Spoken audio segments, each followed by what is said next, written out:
السلام علیکم ورحمۃ اللہ وبرکاتہ۔ مسلمانوں کی عظیم مقدس جگہ مکہ مکرمہ، مسجد نبوی، اس کے علاوہ ملک شام میں مسجد اقصی ہے جو کہ انبیاء علیہ الصلوۃ والسلام کی سرزمین رہی ہے۔ تو ایک المیہ ہے کہ آج وہ غیروں کے شکنجوں میں ہے۔ یہ بدقسمتی سے مسلمانوں کی بدقسمتی ہی سمجھ لیں۔ تو آج ہمیں ہندو للکار کر کہہ رہا ہے کہ اگر تمہارے اندر جرت ہے تو اس مسجد اقصی کو چھڑا کر دکھاؤ۔ تو آئیے سنتے ہیں ڈاکٹر اسرار صاحب سے تاریخی حوالے سے کچھ باتیں، جس میں وہ مسجد اقصی کے متعلق اور یہود کے متعلق بہت اچھی تاریخی باتیں بتائیں گے۔ ان کی مسجد آپ خود جانتے ہیں، اسرائیل میں آپ کا جو ہے وہاں پر آپ کی لے لیجیے جا کے نا، 60 لاکھ تو یہودی ہیں۔ گولی کے دم پہ آپ کی جو سب سے پوتر مسجد ہے، تینوں مسجدیں جس میں مکہ میں یہ لوگ حضرت محمد صاحب نے پہلی اذان دی تھی، اس مسجد میں اس سمے اسرائیل کا قبضہ ہے، چھڑا لو جا کر کے۔ نہیں ملے گی نا، ہم لوگ سہسنو ہیں اس لیے آپ ہمارے مندروں پہ قبضہ کیے ہوئے ہیں، ورنہ آپ کی مسجدوں پہ تو آپ تو 150 کروڑ ہو نا، 60 لاکھ لوگ جمے ہوئے ہیں، چھڑا لیجئے نا، یہودیوں چھڑا کے دکھائیے۔ کنورٹ ہوئے ہیں سب، جو کنورٹ ہوتا ہے، جتنا کنورٹ ہوتا ہے اتنا کٹر بننے کی کوشش کرتا ہے۔ کہتے نہیں ہجڑا زیادہ مٹک کے چلتا ہے عورت سے، ویسے کنورٹ مسلمان جو ہوتا ہے وہ زیادہ مسلمان سے زیادہ اپنے آپ کو مسلمان کرتا ہے۔ 20 بار مکہ جائے گا، عرب والا ایک بار نہ جائے، 20 بار جنگ دکھائیں، ہم پکے مسلمان ہیں۔ اب نوٹ کر لیجئے، یہ کتابیں اگر آپ پڑھنا چاہیں تو کتاب الملاحم میں پڑھیے۔ بدترین عذاب عربوں پر آیا کھڑا ہے، سروں پر تنا ہوا ہے، بدترین ایسی جنگ ہونی ہے الملحمۃ العظمیٰ، جس کو کہ میں بھی آپ کو گواہی پیش کر دوں گا، جسے کہا گیا ہے دی لاسٹ کروسیڈ۔ بش نے بھی کروسیڈ کا لفظ بول دیا تھا، پھر واپس لیا اس نے۔ نکل جاتی ہے جس کے منہ سے سچی بات مستی میں، فقیہ مصلحت بھی سے اور ہندے بادہ خار اچھا، کروسیڈ کہہ کر پھر واپس لیا۔ یہ کروسیڈ،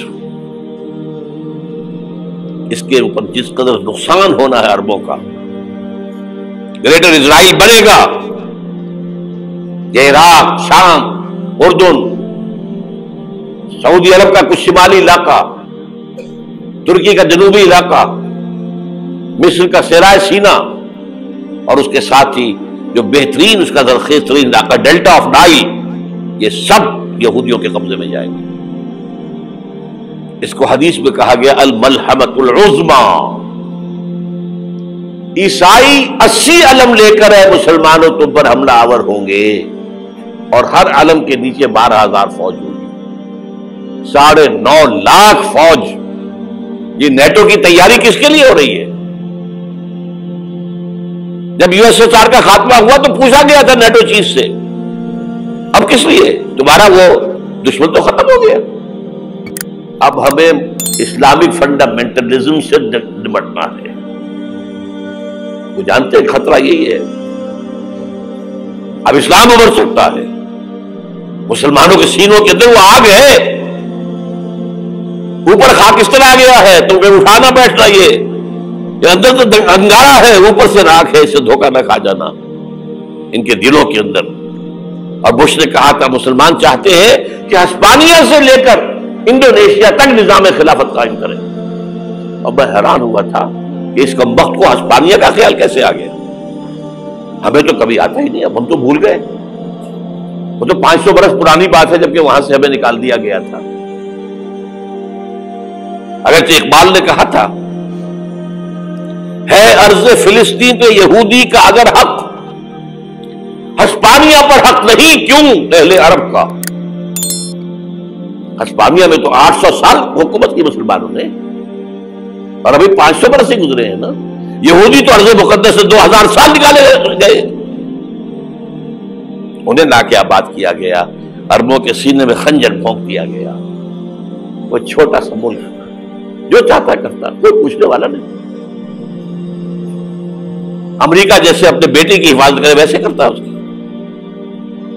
اور حضور نے فرمایا ہے وہ جنگ جب ہوگی تو ایک باپ کے اگر 100 بیٹے ہوں گے تو 99 ختم ہو جائیں گے، ایک بچے گا۔ یہ حدیث ہے صحیح۔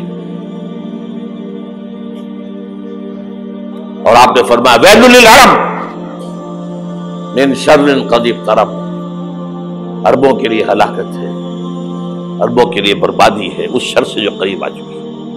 اور آج جس طرح انہوں نے ان کی تہذیب کو اختیار کر لیا ہے، دبئی جا کر دیکھیے، بدترین مغربی معاشرہ جو ہے وہ دبئی کے اندر ہم نے قائم کر کے دکھا دیا. اب سعودی عرب اس راستے پر بڑھ رہا ہے. اور اس کے بعد نمبر 2 پر جو ہے ہم پاکستانی ہیں. لیکن میں اس کے وہ پہلی بات جو کہہ رہا ہوں وہ تو یقینی ہے، اس میں تو احادیث صحیحہ موجود ہے. اگرچہ اس کے بعد پاسا پلٹے گا، پھر حضرت مہدی کا ظہور ہوگا، حضرت عیسیٰ کا نزول ہوگا، اور وہ گریٹر اسرائیل گریٹر گریو یارڈ بنے گا یہودیوں کا. ایک ایک یہودی قتل ہوگا اور دفن ہوگا. یہ بات میں ہونا ہے. میں پہلی بات پر بات کر رہا ہوں. وہ پاسا پلٹے گا جب پلٹے گا. ابھی جو سامنے ہے وہ کیا ہے؟ جس ملحمۃ العظمیٰ کہا حضور نے، جسے آرمگیڈون کہتے ہیں عیسائی. آرمگیڈون کی اگر کہیں جا کر آپ دیکھیں گے، آپ ڈکشنری میں مانی تو کیا لکھا ہے؟ A very big war which will be fought between the forces of evil and good before the end of this world. اس دنیا کے خاتمے سے پہلے خیر اور شر کی قوتوں کے درمیان بہت بڑی جنگ ہوگی. ارمجدون اسے کہتے ہیں عربی میں، اور آرمگیڈون اسے کہتے ہیں انگریزی کے اندر. اور یہ بائبل کی آخری کتاب کے اندر ہے، جو اس میں کہ مکاشفات یوحنا، ریویلیشنز آف سینٹ جان. یہ تو میں کہہ رہا ہوں یقین کے ساتھ، اور زیادہ دور نہیں ہے، آیا چاہتا ہوں. اس لیے کہ یہودیوں کا اور عیسائی جو کنزرویٹوز ہیں، نیو کنزرویٹوز، ان کا 5 نکاتی ایجنڈا ہے متفق علیہ، جس کے تحت کہ یہ جنگ صلیبی شروع کی گئی ہے. تو سن لیجئے آپ. آرمگیڈون نمبر 1، گریٹر اسرائیل قائم ہو جانا اس کے نتیجے میں نمبر 2، مسجد اقصی اور قبۃ الصغریٰ کو گرانا نمبر 3، وہاں 3rd ٹیمپل، وہ مسجد جو حضرت سلیمان نے بنائی تھی 1000 قبل مسیح میں، پھر برباد کی تھی نیبوکدنیزر نے، دوبارہ بنائی گئی، پھر دوبارہ ختم ہوئی 70 عیسوی تک گری پڑی. ان کا خانہ کعبہ گرا ہوا ہے 70 عیسوی سے لے کر آج تک. ایک دیوار ہے ویلنگ وال، جہاں جاتے ہیں، روتے ہیں، پیٹتے ہیں، ماتم کرتے ہیں. وہاں وہ بنے گا 3rd ٹیمپل. اور نمبر 4، اس میں لا کر رکھا جائے گا تخت حضرت داؤد کا. یہ تخت کہاں ہے اس وقت؟ یہ لندن شریف کے اندر، جو ان کی پارلیمنٹ کا جو چرچ ہے، ویسٹ منسٹر ایبے، اس میں رکھا ہوا ہے.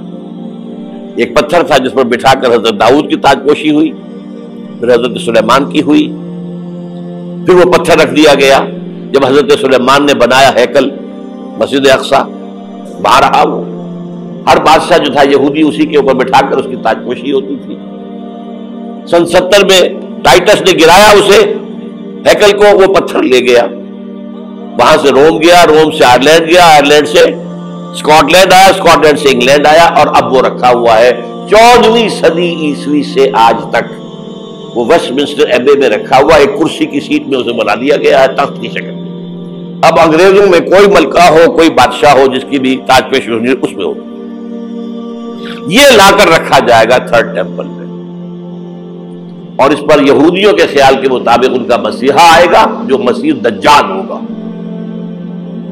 عیسائیوں کے خیال کے مطابق حضرت عیسیٰ آئیں گے، وہ ہمارا بھی خیال ہے حضرت عیسیٰ آئیں گے علیہ السلام. بہرحال یہ تو بات کی باتیں ہیں نا. اس وقت جو میں عرض کر رہا ہوں، عربوں پر بہت بڑا عذاب، اور پاکستان کا معاملہ البتہ یہ ہے، میں یقین سے نہیں کہہ سکتا. ہینگنگ ان دی بیلنس، ہو سکتا ہے اللہ تعالیٰ ہم پر رحم فرمائے، ہو سکتا ہے، اگرچہ اس کی کوئی شرائط ہوں گی. چمن کے مالک اگر بنا لے موافق اپنا شعار، اب بھی چمن میں آ سکتی ہے پلٹ کر چمن سے روٹھی بہار. اب ہو سکتا ہے. اور یہ بھی ہو سکتا ہے کہ اللہ تعالیٰ نے معجزانہ طور پر ہمیں ملک دیا، ہم نے اللہ سے بدعہدی کی، وعدہ خلافی کی، غداری کی، لہذا سزا دی جائے اور ہم سے یہ ملک چھین لیا جائے. It's just possible. دور نہ سمجھے، اسے انہونی بات نہ سمجھے. جو گھیراؤ ہو رہا ہے آپ کا، آپ کے مغرب میں نیٹو فورسز اور مشرق میں بھارتی فورسز گدھوں کی طرح بیٹھے ہوئے انتظار کر رہے ہیں پاکستان اور ڈسٹیبلائز ہو جائے، یہاں اور بدامنی ہو جائے۔ اب لاہور میں پھر آج دھماکے ہو گئے ہیں، 2 دن پہلے کا دھماکہ میں سہ کے آیا ہوا ہوں، آپ کے سامنے بیٹھا ہوں، وہ جانے بچی ہیں۔ جو ہماری اکیڈمی کا حشر ہوا وہ تو میں آپ کو نہیں بتا سکتا۔ یہ سارا کیوں ہو رہا ہے؟ تاکہ یہاں بدامنی ہو جائے اور ہمیں جواز مل جائے، مغرب سے نیٹو فورسز داخل ہو جائیں، مشرق سے بھارتی فورسز آ جائیں اور ہمارے ایٹمی دانت توڑ کر اور پھر ہمیں بھارت کے سامنے ڈال دیا جائے۔ Now do as you like۔ یہ ان کا نقشہ ہے، ہوگا کیا وہ اللہ جانتا ہے، ہوگا وہ جو اللہ چاہے، لیکن اللہ کا چاہنا جو ہے وہ کس پر منحصر ہے؟ یہاں انقلاب برپا کرو، یہاں اسلام لاؤ۔ اگر دھندوں میں لگے رہو گے تو وہ خود بخود نہیں آ جائے گا انقلاب۔ صحابہ نے جانیں دی تھی، کتنی تکلیفیں اٹھائی تھی، 12 برس تک مکی دور کے اندر با نشہ درویشی در ساز و دمادم زن، جو پختہ شبی خدرا بر سلطنت جم سن۔ یوم طائف یاد ہے جو حضرت عائشہ فرماتی ہے کہ میں نے پوچھا تھا حضور سے کہ یوم احد سے زیادہ سختی بھی آپ پر کبھی آئی؟ یوم احد پر کیا ہوا تھا؟ تلوار کا وار پڑا تھا آپ کے چہرہ مبارک، یہ جو رخسار کی ہڈی ہے اس کے اندر وار گیا ہے، اوپر خود کی 2 کڑیاں تھیں وہ اس میں گھس گئیں، 2 دندان مبارک شہید ہوئے۔ وہ خود کی کڑیاں ایک صحابی نے اپنے دانتوں سے پکڑ کے کھینچنے کی کوشش کی، دانت نکل گئے، وہ نہیں نکلی، کیا جتن کر کے نکالی گئی ہوگی تو خون کا فوارہ، اتنا خون گیا ہے کہ آپ بے ہوش ہو گئے، گر گئے، اور مشہور یہ ہو گیا کہ آپ کا انتقال ہو گیا، شہادت ہو گئی۔ یہ سیرت کبھی پڑھی ہے؟ حضرت عائشہ کے ہوش کا تو یہی دور تھا نا، یوم طائف میں جو آپ کی کیا تھی، بچی تھی، انہیں کیا پتا کیا ہو رہا ہے حضور کے ساتھ۔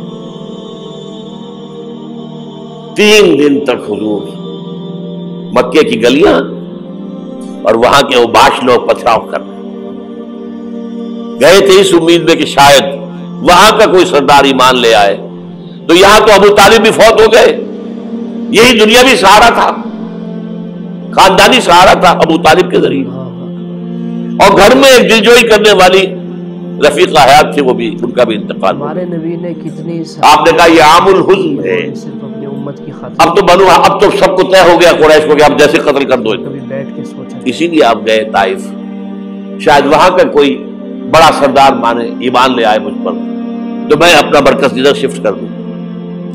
تینوں سے ملے ہیں، تینوں نے وہ جواب دیے، نکل جاؤ یہاں سے، میں تمہارے ساتھ بات بھی کرنے کو تیار نہیں۔ اچھا تمہارے سوا کوئی نہیں ملا تھا اللہ کو نبی بنا کر بھیجنے کے لیے؟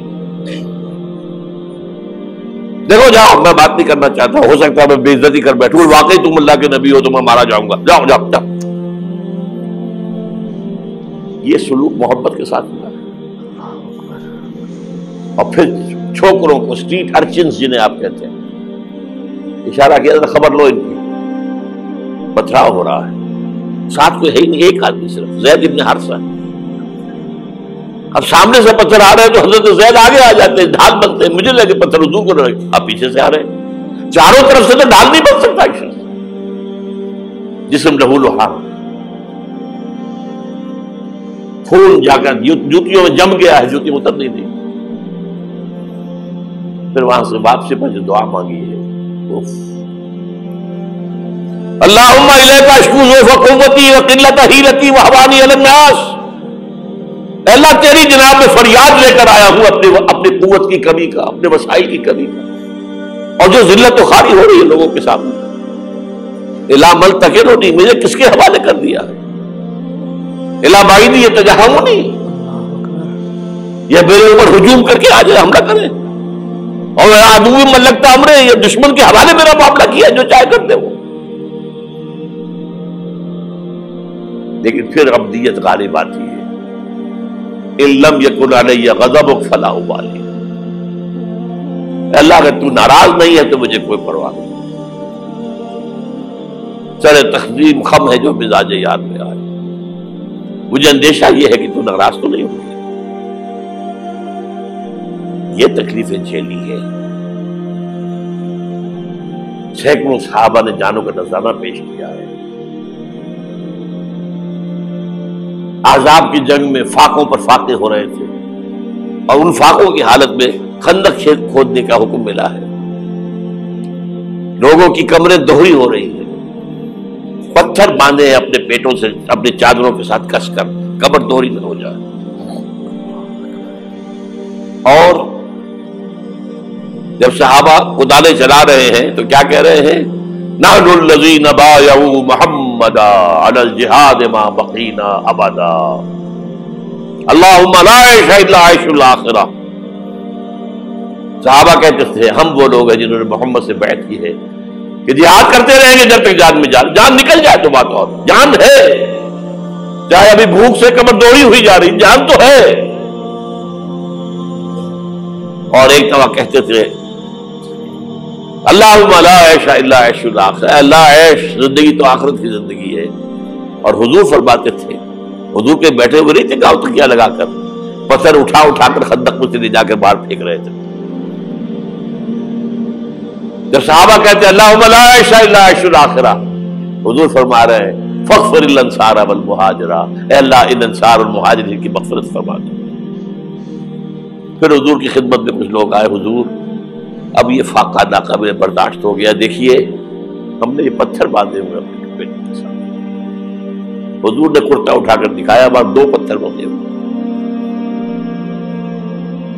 یہ ہے سیرت النبی. آپ کس چیز کو سیرت النبی سمجھتے ہیں؟ بہرحال اس موضوع پر میری ایک کتاب ہے منہج انقلاب نبوی، کہ انقلاب کیسے آیا تھا. اگر دل میں ذرا بھی آرزو پیدا ہو گئی ہو کہ اللہ قبول کر لے مجھے قبول کر لے اس کام کے لیے، تو وہ کتاب آپ کے لیے مسٹ ہوگی، اس کا پڑھنا.